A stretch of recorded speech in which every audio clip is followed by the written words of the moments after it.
오늘 성경 공부 제목은 부활하신 예수님의 명령. 부활하신 예수님의 명령에 대해서 말씀을 공부하겠습니다. 예수님은 부활하신 다음 동굴에 숨어 계시지 아니하시고 40일 동안 그 제자들에게 자주 나타나시고 그 제자들과 함께 잡수시고 그 제자들과 함께 모이셔가지고 하나님 나라의 일을 그들에게 선포했다 그랬어요. 하나님 나라의 일을 말씀하시니라 이렇게 되어 있어요. 40일 동안 예수님은 제자들과 자주 만나서 하나님 나라에 대한 말씀을 하시고 핵심적으로 주신 명령이 있습니다. 부활하신 이후에 기록된 이 성경 내용에는 우리 예수님이 주신 마지막 명령이 부각되어 있음을 발견하게 됩니다. 자, 그러면 이 사복음서를 통해서 예수님의 마지막 명령이 무엇인가를 우리가 확인하고 공부하려고 합니다. 첫째로 마태복음에서는 어떻게 말씀하고 계신가? 마태복음 28장 16절로 17절을 먼저 읽습니다. 11 제자가 갈릴리에 가서 예수께서 지시하신 산에 이르러 예수를 배웁고 경배하나 아직도 의심하는 사람들이 있더라. 우리 예수님은 부활하신 첫날 막달라 마리아에게 내 제자들에게 전달하라 라고 메시지를 주셨어요. 어떤 메시지냐? 내가 너희들보다 먼저 갈릴리로 간다. 그러므로 갈릴리에서 만나자고 해라. 갈릴리에 항상 예수님이 제자들과 자주 만나셨던 산이 있어요. 지시하신 산이 있어요. 그 산에서 나를 만나자고 하라. 그래서 막달라 마리아가 제자들을 찾아가서 주님이 부활하셨고 우리가 주님을 만났다. 부활하신 주님이 갈릴리의 그 산에서 만나자고 합니다. 그래서 그 산에 간 겁니다. 제자들이 그 산으로 갔어요. 아직까지 부활을 믿지 못하는 의심하는 제자들도 많았습니다. 그때 주신 말씀이 어떤 말씀인가 하면은 18절로 20절을 다 같이 읽습니다. 예수께서 나와 말씀하여 이르시되 하늘과 땅의 모든 권세를 내게 주셨으니 그러므로 너희는 가서 모든 민족을 제자로 삼아 아버지와 아들과 성령의 이름으로 침례를 베풀고 내가 너희에게 분부한 모든 것을 가르쳐 지키게 하라. 볼지어다 내가 세상 끝날까지 너희와 항상 함께 있으리라 하시니라. 이것이 마태복음에 기록되어 있는 예수님의 마지막 명령입니다. 핵심이 뭡니까? 모든 민족을 제자로 삼으라고 하는 것이 큰 과제입니다. 마지막 당부하신 말씀,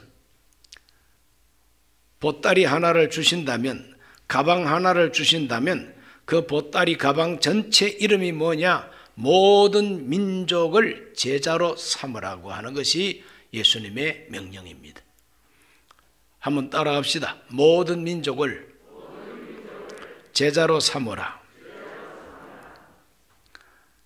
모든 민족을 제자로 삼으라.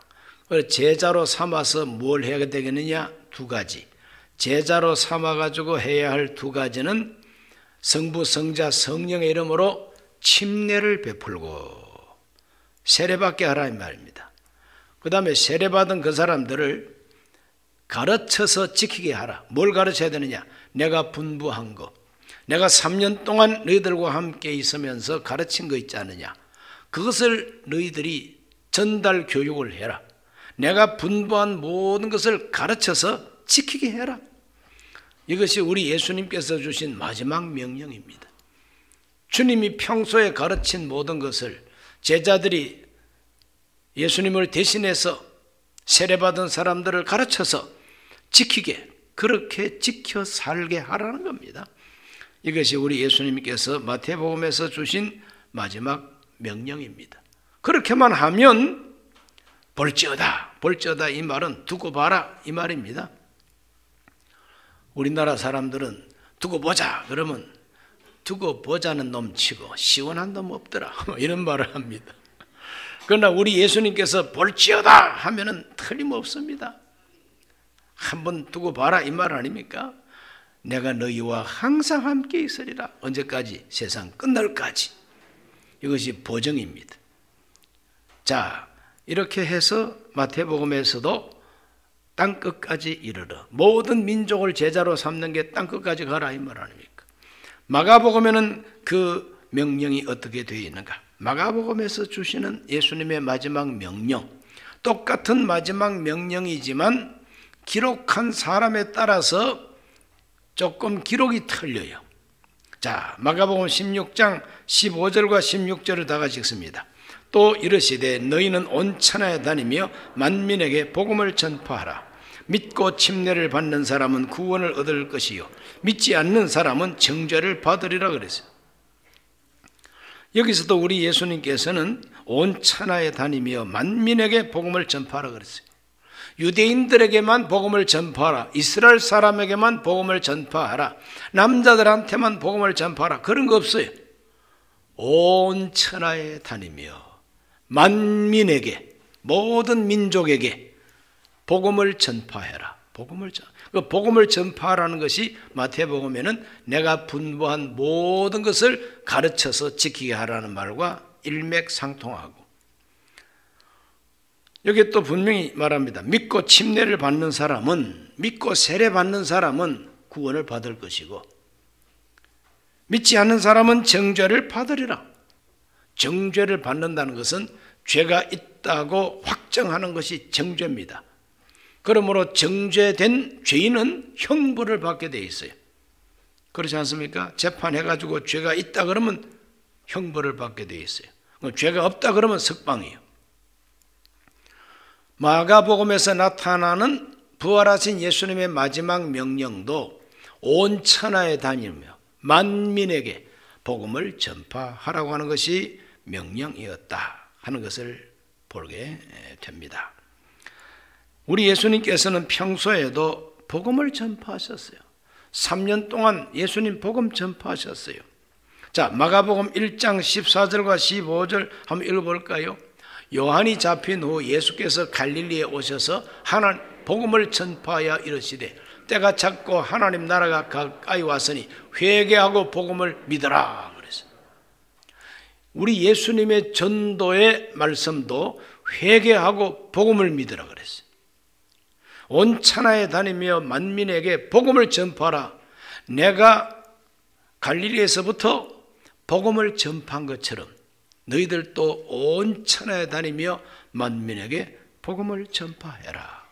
그러므로 우리 예수님께서는 복음을 전파하신 분이고 그 복음을 전파하라고 마지막 명령을 내려주셨습니다.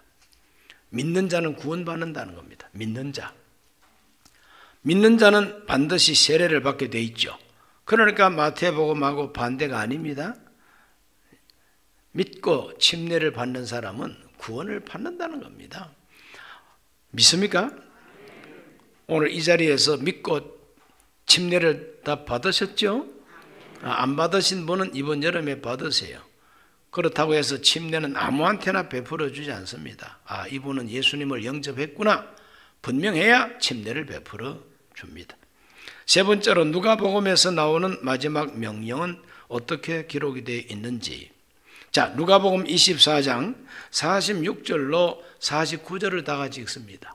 또 이르시되 이같이 그리스도가 고난을 받고 제3일에 죽은 자 가운데서 살아날 것과 또 그의 이름으로 죄사함을 받게 하는 회개가 예루살렘에서 시작하여 모든 족속에게 전파될 것이 기록되었으니 너희는 이 모든 일의 증인이라. 볼지어다 내가 내 아버지께서 약속하신 것을 너희에게 보내리니 너희는 위로부터 능력으로 입혀질 때까지 이 성에 머물라 하시니라. 거기도 분명히 말합니다. 그의 이름으로 죄사함을 받게 하는 회개, 죄사함을 받게 하는 회개가 예루살렘에서 시작해가지고 모든 족속에게 전파될 것이 구약 성경에 이미 기록이 되어 있다는 거예요. 이 모든 일에 너희가 증인이다. 그 말은 내가 바로 이 일을 해왔다.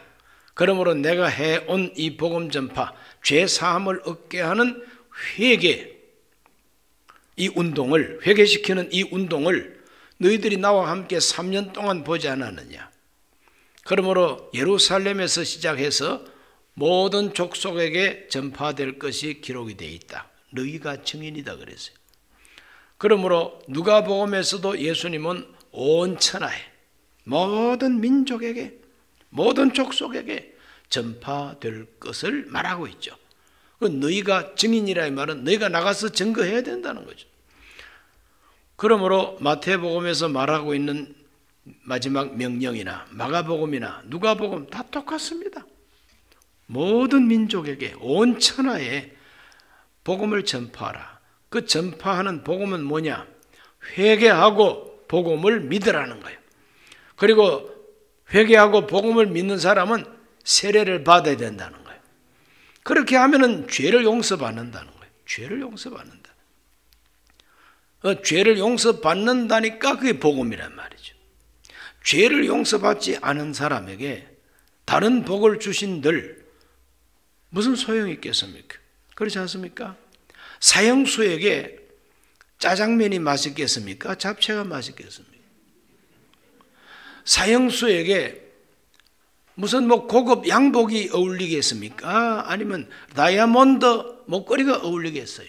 사형수인데 그거 좋은 거 걸치고 끝나는 거 아니겠습니까? 그래, 죄를 용서받는 게 복음이죠. 입을 옷이 좀 없어도 괜찮고 먹을 음식이 좀 부실해도 괜찮고 내 손가락에 금반지 없어도 괜찮아. 살면은 그것이 제일 큰 복음이죠. 인정하십니까? 그겁니다.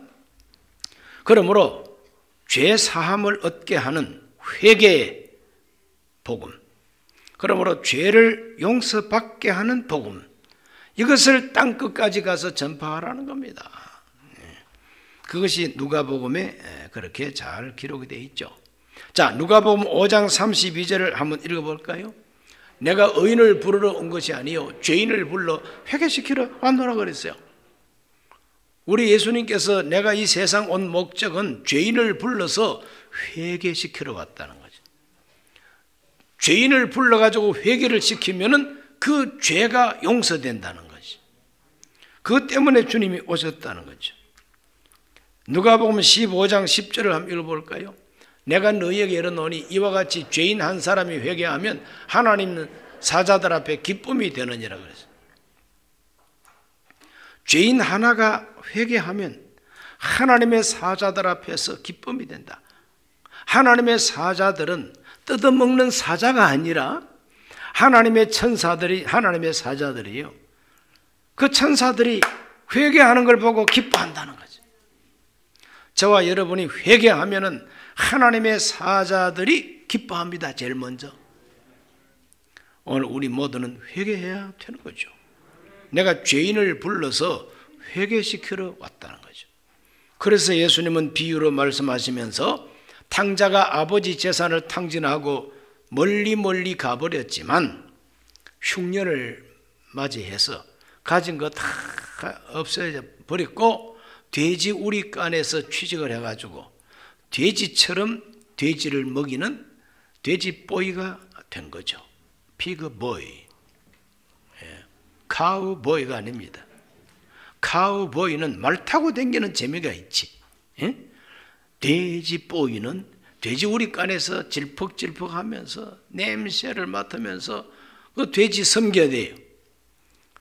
바로 그 탕자가 돼지 우리 속에서 깨달았습니다. 생각을 했어요. 생각난다. 내 아버지 집. 내 아버지 집에는 머슴들도 얼마나 잘 먹고 잘 사는데 나는 아버지 아들이 돼가지고 이게 뭐냐. 이제라도 나는 아버지께로 돌아가서 하늘과 아버지 앞에 내가 죄를 지었으니 용서해달라고 빌자. 내가 아들로 들어갈 것이 아니라 머슴으로 사용해달라고 아버지한테 가서 빌자. 그런 생각을 하고 아버지 집으로 돌아왔다 그랬어요. 아버지, 나는 이제 아들이라고 말할 자격도 없습니다. 나를 머슴으로 써주세요 했더니 아버지가 무슨 그런 말을 하느냐. 너는 죽었다가 살아온 내 아들이다. 내가 잃어버렸다가 도로 찾은 내 아들이다. 아버지가 막 그렇게 기뻐하는 거예요. 아버지가 그렇게 기뻐해요. 아버지가 기뻐한다는 게 어디서 그냥 종이 울리니. 예. 딱 시간 맞춰서 어떻게 저렇게 울리는지. 탕자가 회개하고 아버지 집으로 다시 돌아왔더니 아버지가 얼마나 기뻐하는지 몰라요. 이것이 바로 하나님의 마음이다 이 말이죠. 우리가 회개하면 하나님이 제일 기뻐하십니다. 그래서 죄인을 불러서 회개시키러 오신 분이 누구십니까? 예수님이세요. 그러므로 너희들도 모든 민족을 제자로 삼고 그 제자로 삼은 그 사람들에게 회개하라 그래라. 회개하라. 죄를 회개시켜라. 회개할 때에 침례를 베풀어 줘라는 거예요. 회개도 하지 않는데 침례를 베풀면 안 되는 거죠. 그러므로 이 세례를 받는다, 침례를 받는다는 것은 무슨 벼슬이 아니요. 나는 죄인입니다. 나를 용서해 주세요 하고 죽여주세요 하는 것이 바로 회개예요. 그러면 죽이지 아니하고 살려주는 것이 죄를 용서해 주는 거예요. 탕자가 아버지 앞에 와서 목을 쫙 빼고 나는 이제 아들이 아닙니다. 나를 머슴으로 써주세요. 그게 회개입니다. 그 탕자가 들어와 가지고 냄새를 펄펄 피우면서 양치질도 아니한 냄새나는 입을 벌리고 아버지! 형님만 잘 먹고 잘 살기요. 나도 좀 먹여주시오. 하고 이렇게 들어오면은 그게 회개한 탕자입니까? 엎어놓고 개 패듯이 패야 됩니다. 그 새끼는. 그렇습니까? 안 그렇습니까? 빨리 대답하게. 오랜만에 재밌는 소리 듣죠? 회개해야 돼요. 회개. 뭐 잘났다고 회개하지 않고 얼굴을 번들번들하게 해가지고 눈을 희끄덕희끄덕 하면서 실룩거리고 돌아다녀. 회개해야지. 회개. 예수님께서 전한 복음은 회개의 복음이에요. 죄를 용서받게 하는 복음이에요. 그것이 하나님 나라 복음이란 말이죠. 따라합시다. 하나님 나라 복음은 회개시키는 복음이다. 그 열매는 죄를 용서받는 것이다. 이것이 누가복음에서 강조되어 있습니다. 요한복음에는 또 어떻게 기록되어 있느냐? 요한복음에서 나오는 예수님의 이 마지막 명령은 요한복음 20장 21절로 23절까지를 다 같이 읽습니다. 예수께서 또 이르시되 너희에게 평강이 있을지어다. 아버지께서 나를 보내신 것 같이 나도 너희를 보내노라. 이 말씀을 하시고 그들을 향하사 숨을 내쉬며 이르시되 성령을 받아라. 너희가 누구 죄든지 사하면 사해질 것이요 누구의 죄든지 그대로 두면 그대로 있으리라 하시니라 그랬어요. 우리 예수님께서 나도 너희를 보내노라. 하나님이 세상을 이처럼 사랑하사 독생자를 보낸 것 같이 나도 너희를 세상에다가 보낸다 이 말이에요. 나도 너희를 세상에 보낸다. 내가 너희를 저 나이아가라 폭포 보고 오라고 관광을 보내는 게 아니다. 내가 너희들 장사해가지고 돈 벌어 오라고 무역하라고 보내는 게 아니다. 내가 너희를 보내는 것은 이 세상에 나가서 복음을 전파하라는 것이죠. 어떤 복음이냐? 너희가 누구 죄든지 용서하면 사한다는 것은 속죄한다는 말이에요. 너희가 누구 죄든지 용서하면 용서를 받을 것이요 그대로 두면은 죄가 그대로 있을 것이다 그랬어요. 그러면 예수님 제자 사도들이 무슨 권세로 죄를 용서합니까? 그렇죠? 사도들 자기들이 지은 죄만 해도 이따만한데 누구 죄를 자기가 용서합니까? 그러니까 이 말씀은 바로 해석해야 돼요. 전도하는 사람이 죄를 용서하는 권세가 있는 게 아니라 죄를 용서받게 하는 회개의 복음을 전해서 그 사람이 믿고 세례받으면 그 사람이 용서받는다는 거예요. 그 전도하지 않고 그대로 내버려두면 그 사람들은 다 지옥 간다는 거죠. 요한복음이나 어떤 복음이나 간에 우리 예수님이 부활하신 이후에 주신 마지막 명령은 복음을 전파하라는 겁니다. 내가 너희를 보낸다. 어디로? 세상 끝까지 보낸다는 거예요. 모든 민족을 제자로 삼으라. 온 천하에 다니며 만민에게, 온 세계 모든 민족에게 이 복음이 전파될 것을 성경이 벌써 말하고 있다. 그러니까 사복음서에서 말하고 있는 예수님의 마지막 명령은 똑같은 내용이라고 하는 것을 우리가 공부하면서 확인하게 됩니다. 인정하십니까? 그래서 요한복음에서 말하고 있는 누구 죄든지 용서하면 용서를 받고 그대로 두면 그대로 있다. 그래서 예수님의 사도들은 성령을 받고 전도하러 나가가지고 전도할 때 죄 사함에 대해서 전도를 하게 되는 것입니다. 사도행전 2장 38절과 39절을 다 같이 읽습니다. 베드로가 이르되 너희가 회개하여 각각 예수 그리스도의 이름으로 침례를 받고 죄 사함을 받으라. 그리하면 성령의 선물을 받으리니 이 약속은 너희와 너희 자녀와 모든 먼데 사람 곧 주 우리 하나님이 얼마든지 부르시는 자들에게 하신 것이라. 베드로가 전달하고 베드로가 전도하는 메시지가 뭡니까? 너희가 각각 회개해서 예수 그리스도의 이름으로 뭘 받으라고? 침례를 받으라. 그리하면 뭘 받는다고? 죄 사함을 받으리라 그랬어요. 죄를 용서받아야 성령의 선물을 받는다는 겁니다. 그러니까 예수님의 마지막 명령이 사도들을 통해서 그대로 바톤 터치가 돼가지고 사도들은 회개하고 죄 사함을 받게 하고 침례를 받으라고 하는 이와 같은 복음을 전파하기를 시작한 것입니다. 사도행전 10장 43절도 다 같이 읽어봅니다.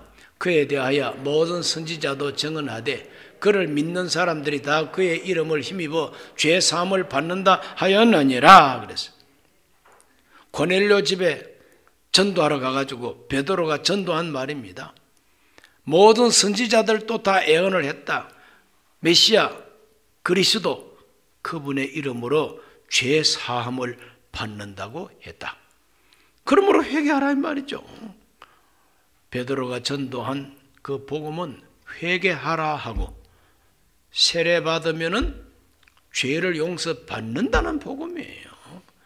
그래서 이 복음을 받아들이고 회개하고 죄 사함을 받으면은 성령의 선물을 부어준다는 것이죠. 사도 바울이 전도할 때도 바로 그것을 전도했습니다. 사도행전 13장 37절로 38절을 봅니다. 하나님께서 살리신 이는 썩음을 당하지 아니하였나니 그러므로 형제들아 너희가 알 것은 이 사람을 힘입어 죄 사함을 너희에게 전하는 이것이며 또 모세의 율법으로 너희가 어렵다 하심을 얻지 못하던 모든 일에도 이 사람을 힘입어 믿는 자마다 어렵다 하심을 얻는 이것이라 그랬어요. 하나님께서 살리신 이는 썩음을 당하지 아니하셨다. 이 말은 예수님은 부활하셨다. 하나님이 예수님을 다시 부활시켰단 말이에요. 왜 부활시켰느냐? 이 부활한 이 사람을 힘입어 죄 사함을 너희에게 전한다. 부활하신 예수님을 힘입어 죄를 용서받는다는 복음을 사도 바울도 세계 선교하면서 그렇게 선교를 한 것입니다. 죄의 사함을 받으면 어떻게 되느냐? 율법으로 어렵다 하심을 얻지 못하던 우리를 이 사람 때문에 어렵다고 인정해 주신다는 거예요. 죄 사함과 어렵다 하심, 이것이 바울이 전했던 복음인 것입니다. 죄를 용서받으니까 이제 어렵게 된 거예요. 자, 감옥에 있는 죄수를 재판을 했는데 재판해 보니까 죄가 없어. 죄가 없으면은 이 사람은 죄인이요 의인이요? 빨리 대답하기. 의인 아니에요. 의인이라고 하는 것은 뭐 박수를 받아야 하는 무슨 상 받아야 할 그런 공로자가 아니에요. 죄인과 의인 차이는 죄가 있느냐 없느냐 하는 바로 그 차이거든요. 그렇죠? 하나님이 우리를 보고 너는 죄 없다고 인정을 해주는 그것이 바로 구원이라는 것이죠. 죄가 있다고 그러면 지옥 가야 돼요. 그러나 죄가 없으니까 거기서 나와. 죄 없는 사람들 모이는 동네로 가. 뒤통수 긁으면서 나 죄 있는데요. 너의 죄를 예수님이 대신 갚아주셨어. 이것이 바로 재판장이 하는 말입니다. 그래, 너 죄 있어. 너 죽일 놈이요. 그런데 그 죽일 죄를 예수 그리스도께서 대속해 주셨어. 천만 다행으로 네가 그 회개의 복음을 듣고 회개하고 예수님을 영접했으니까 너는 죄가 없다. 대신 갚아준 분이 계시니까. 이것이 구원입니다. 할렐루야. 그러면 용서받은 우리는 나는 죄 없어 하고 이게 자랑할 거리입니까? 하나님 감사합니다 하는 감사거리입니까? 감사거리 아닙니까? 그래서 우리 기독교 신앙의 가장 근본 바탕은 하나님께 대한 감사가 있어야 된다는 거죠. 자랑할 데가 어디 있느뇨? 있을 수가 없느니라. 바울이 그렇게 가르쳐 주지 않았습니까? 자, 이렇게 우리 예수님은 죄 사함의 복음을 전파하라 하시고 사도들은 사도행전에서 죄를 용서받게 하는 회개의 복음을 전파했다 하는 것을 우리가 발견하게 됩니다. 커다랗게 이제 두 번째로 이제 공부할 것은 뭐냐? 예수님의 마지막 명령은 사복음서가 다 똑같다. 사도행전에도 똑같다. 이렇게 예수님의 명령은 똑같은 전도 명령이다 이 말이에요.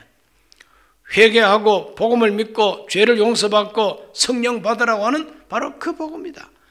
이 복음을 전파하라고 명령하신 하나님은 명령만 하고 도와주지 아니하고 명령만 하고 예수님은 저 구말리장 전 먼 곳으로 떠나버리신 예수님이냐? 그게 아닙니다. 예수님은 약속을 하셨어요. 명령만 내리시지 아니하고 이 명령을 수행할 수 있는 능력을 주겠다고 약속을 하셨어요. 면밀 주도하신 우리 주님이시죠. 자, 첫째는 함께 한다는 약속입니다. 그 유명한 마태복음 28장 20절 볼지어다 내가 세상 끝날까지 어떻게 한다고? 너희와 항상 함께 있으리라. 약속입니다. 항상 함께 있겠다는 약속이에요. 함께 있으시기 때문에 우리가 제자로 삼고 가르치고 지키게 하고 하는 이 모든 활동은 힘이 있습니다. 왜? 함께 하시는 주님이 도와주시니까. 함께 하시는 주님이 함께 하시니까 힘이 있다는 것이죠. 인정하십니까? 마가복음에서는 이것이 표적이 따를 거라고 우리 예수님께서 약속하고 있어요.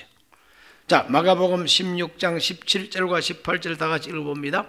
믿는 자들에게는 이런 표적이 따르리니 곧 그들이 내 이름으로 귀신을 쫓아내며 새 방언을 말하며 뱀을 집어 올리며 무슨 독을 마실지라도 해를 받지 아니하며 병든 사람에게 손을 얹은 적 나으리라.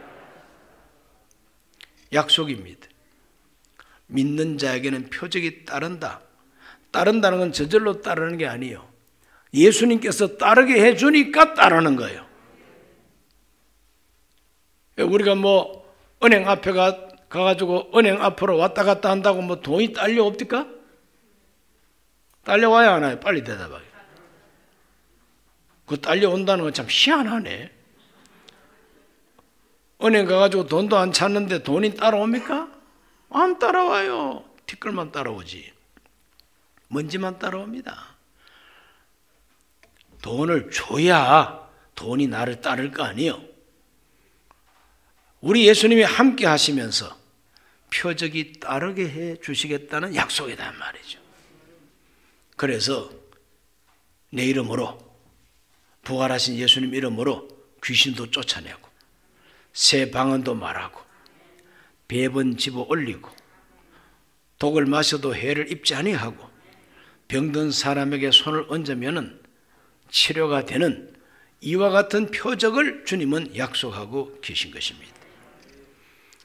그 다음 세 번째로 우리 예수님은 능력을 약속하고 계십니다. 어떤 능력이냐? 자, 사도행전 1장 4절을 다 같이 볼까요? 사도와 함께 모이사 그들에게 분부하여 이르시되 예루살렘을 떠나지 말고 내게서 들은 바 아버지께서 약속하신 것을 기다리라 그랬어요. 내게 들은 바 아버지께서 약속하신 것을 기다리라 그랬어요. 뭘 약속했는데? 너희는 몇 날이 못되어 성령으로 세례를 받으리라. 8절에 성령이 임하시면, 다 같이 8절을 읽습니다. 오직 성령이 너에게 임하시면 너희가 권능을 받고 예루살렘과 온 유다와 사마리아와 땅끝까지 이르러 내 증인이 되리라. 성령을 약속하시고 성령 받으면 뭘 받는다고? 권능을 받는다고 그랬어요. 그것이 예수님의 약속입니다. 모든 족속을 제자로 삼고 온 천하에 다니며 만민에게 복음을 전파하면 주님이 함께 하시고 표적이 따르게 하시고 권능을 주시겠다 그랬어요. 권능을 주시겠다. 그리고 성령을 받으라고 주님께서 요한복음에는 말했습니다. 요한복음 20장 22절에서 우리 예수님께서 약속한 게 뭡니까? 이 말씀을 하시고 그들을 향하사 숨을 내쉬며 이르시되 성령을 받으라 그랬어요. 나도 너희를 세상에 보낸다고 말씀하시고 빈털터리로 그냥 보내는 것이 아니라 성령을 받으라 이렇게 말씀하시죠.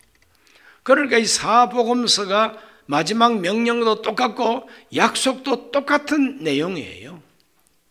그 똑같은 그것이 뭐냐? 성령을 받으라. 성령이 임하시면 능력을 받고 그리고 표적이 나타난다는 거예요. 이것이 우리 예수님께서 주신 약속입니다. 예수님의 약속을 믿습니까? 우리가 전도 활동을 하고 정말 영혼을 건져내기 위해서 우리가 활동을 하면 성령의 능력이 나타난다. 그와 같은 믿음을 가지고 우리는 전도해야 됩니다. 이 바이러스 때문에 등록된 교인들만 명찰 붙이고 지금 오고 있지만 여러분 점 찍어놓고 기도하고 계시죠? 이제 바이러스 지나면 그분을 꼭 모시고 오시기를 바랍니다. 그러면 하나님께서 능력이 따르게 해 주실 줄로 믿습니다. 그 다음 크게 세 번째로 이 하나님의 약속이 말로만 끝난 게 아니에요. 실제로 약속은 이루어졌습니다. 그래서 예수님의 약속이 성취되는 현장을 한번 읽어봅니다. 베드로가 전도할 때, 자, 사도행전 3장 16절을 다 같이 읽습니다.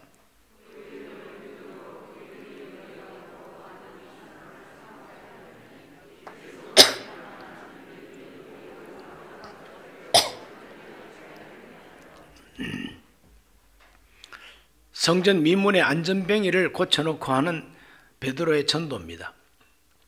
예수 그리스도의 그 이름을 믿는 믿음이 너희 보고 아는 이 사람을 완전하게 낫게 하였느니라. 그건 바로 하나님의 능력이 나타난 현장 아닙니까? 너무나도 유명한 안전병이에요. 예루살렘 성전을 출입하는 사람은 다 알고 있는 그 유명한 안전병인데 예수님의 이름으로 딱 고쳤습니다. 걷기도 하고 뛰기도 합니다. 어린 나이도 아닙니다. 나이가 한 40 됐어요. 그때 당시에 나이 40은 아주 늙은 나이입니다. 이렇게 하나님의 표적이 분명히 나타났어요. 제사장들과 국회의원들이 모여가지고 회의하면서 이 유명한 표적이 이렇게 나타났으니 우리도 부인할 수가 없다. 우리가 부인할 수가 없다. 이 사람들을 어찌하면 좋을까? 고민을 하는 이야기가 사도행전에 기록이 되어 있어요. 그러므로 우리 예수님의 약속은 말로만 끝난 공약이 아닙니다. 공개적으로 한 약속을 공약이라 그러는데 빌공짜로 넣으면 허공 중에 흩어진 약속이에요. 빌공짜 공약 아닙니다. 우리 예수님의 약속은 허공 중에 흩어지는 사라져버리는 음성과 같은 약속이 아니라 삶의 현장에 능력으로 나타나는 약속이었어요. 안전벨가 일어나서 막 걷고 뛰는 약속이라. 사도행전 5장 14절에서 16절을 다 같이 읽습니다. 믿고 주께로 나오는 자가 더 많으니 남녀의 큰 무리더라. 심지어 병든 사람을 메고 거리에 나가 침대와 요 위에 누이고 베드로가 지날 때에 혹 그 그림자라도 누구에게 덮일까 바라고 예루살렘 부근에 수많은 사람들도 모여 더러운 귀신에게 괴로움 받는 사람을 데려와서 다 나음을 받으니라. 제일 부러운 모습이 바로 저 모습이에요. 목회하는 목사들에게 최고로 부럽기 짝이 없는 모습이 저 모습이라. 청량리 역 앞으로 전호연 목사가 지나갈 때 내 그림자 밑에라도 환자를 갖다가 대면은 빨딱빨딱 일어나면 얼마나 좋겠어요. 그런데 그렇지 않잖아요. 그렇지 않다고 뭐 저는 버림받은 주의 종입니까? 그건 아니고 시대를 따라서 하나님이 다 쓰시는 일이요. 베드로에게 그와 같은 표적이 그렇게 강하게 나타난 이유는 바위돌처럼 굳어져 있는 유대인들 도시 예루살렘에 교회가 서기 위해서는 그런 능력이 안 나타나고는 도무지 안 됩니다. 그래서 하나님이 때를 따라 그 환경을 따라 역사하시는 하나님의 표적이에요. 합심 기도할 때 하나님께서 그들의 기도를 응답해 주셨습니다. 사도행전 4장 23절에서 26절을 다 같이 읽습니다. 사도들이 노임의 그 동료에게 가서 제사장들과 장로들의 말을 다 알리니 그들이 듣고 한 마음으로 하나님께 소리를 높여 이르되 대주제여 천지와 바다와 그 가운데 만물을 지으시오 또 주의 종 우리 조상 다윗의 입을 통하여 성령으로 말씀하시기를 어찌하여 열방이 분노하며 족속들이 허사를 경영하였는고 세상의 군왕들이 나서며 관리들이 함께 모여 주와 그 그리스도를 대적하도다 하시니로소이다. 너무나 많은 권력가들이 주의 종들을 억압하고 박해하고 전도 못하게 가로막고 있으니까 교회 성도들과 사도들이 모여서 하나님께 소리를 높여 기도했다 그랬어요. 소리 높여 하는 기도, 통성기도죠. 주여 삼천기도입니다.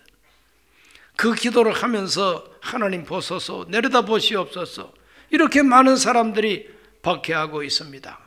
그러나 이제라도 하나님은 예수님의 이름으로 병을 고쳐주시고 거룩한 표적을 우리에게 주시어서 담대히 말씀을 전하게 하여 달라고 기도했죠. 모인 곳이 막 진동을 하고 성령이 그들에게 충만하게 임하고 겁내지 아니하고 담대히 전도하게 됐다. 우리는 보고 들은 것을 말하지 않을 수 없다. 이러면서 예루살렘에서 마침내 교회를 든든하게 세웠습니다. 할렐루야. 예수님의 약속은 빌공짜 공약이 아니요 능력으로 나타났습니다. 그리고 사도 바울이 바나바와 함께 세계 선교할 때 14장 3절 한번 읽어볼까요? 사도행전 14장 3절 말씀입니다.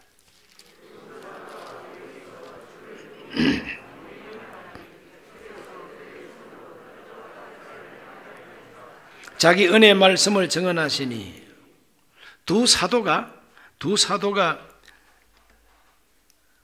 세계 선교 여행을 1차로 가가지고 어느 한 도시에서 머물면서 예수님의 이름을 힘입고 담대히 말했다 그랬어요. 담대하게 전도했더니 이 성경에 주께서 그들의 손으로 표적과 기사를 행하게 하여 주셨다. 그리고 자기 은혜의 말씀을 증언하셨다 그랬어요. 그러므로 주의 종들의 손으로 표적과 기사를 행하게 하셨다는 거예요. 병든 사람에게 손을 얹은즉 나으리라 그랬잖아요. 그래서 바울과 바나바가 병든 사람들에게 손을 얹고 기도하면 병이 낫는 거예요. 귀신은 쫓겨서 도망가는 겁니다. 이런 표적이 나타났다고 이렇게 말해요. 그렇기 때문에 하나님께서 약속하신 능력의 약속, 표적의 약속, 함께 한다는 약속, 이것은 허공에 흩어지는 공약이 아니라 실제로 나타나는 약속이었다. 한번 따라 하실까요? 하나님의 약속은 지금도 계속 이루어지고 있다. 지금도 하나님의 약속은, 예수님의 약속은 지금도 계속 이루어지고 있어요. 이것을 믿고 우리들은 전도하고, 이것을 믿고 오늘 담대하게 기도 생활을 하면 함께 하시는 주님이 우리를 도와주신다는 겁니다. 믿어지시면 아멘 하세요. 오늘 성경 공부는 부활하신 예수님이 그 제자들에게 남겨주신 마지막 명령, 이걸 핵심으로 공부를 한 겁니다. 사복음서 전체를 왔다 갔다 사도행전까지 달려갔다가 나왔다 이러면서 제가 성경 공부를 안내했습니다. 뭐 이해가 좀 되십니까? 그래서 우리 예수님이 부활하신 다음에 하신 일, 예수님께서 부활하신 후에 제자들에게 아주 당부하신 마지막 특별한 명령은 땅끝까지 이르러 복음 전도하라는 명령이에요. 그러면 내가 함께 한다, 표적을 주겠다, 이것이 예수님의 약속입니다. 그 약속은 지금도 이루어지고 있음을 믿으시기를 바랍니다. 순복음 강북교회 모든 교우들은 부활하신 예수님의 마지막 명령을 잘 수행하는 성도들이 되기를 주의 이름으로 축원합니다. 기도하겠습니다. 우리 합심해서 기도할 때 예수님께서 부활하신 후에 주신 이 마지막 명령을 우리가 잘 순종해서 강북교회가 부흥되고 하나님의 영광이 나타나게 하여 주시옵소서. 올해 나도 한 사람 전도 꼭 성공하게 하여 주옵소서. 바이러스는 빨리 물러가고 복음 전도가 확장되게 하여 주옵소서. 주의 이름을 시험으로 기도합니다.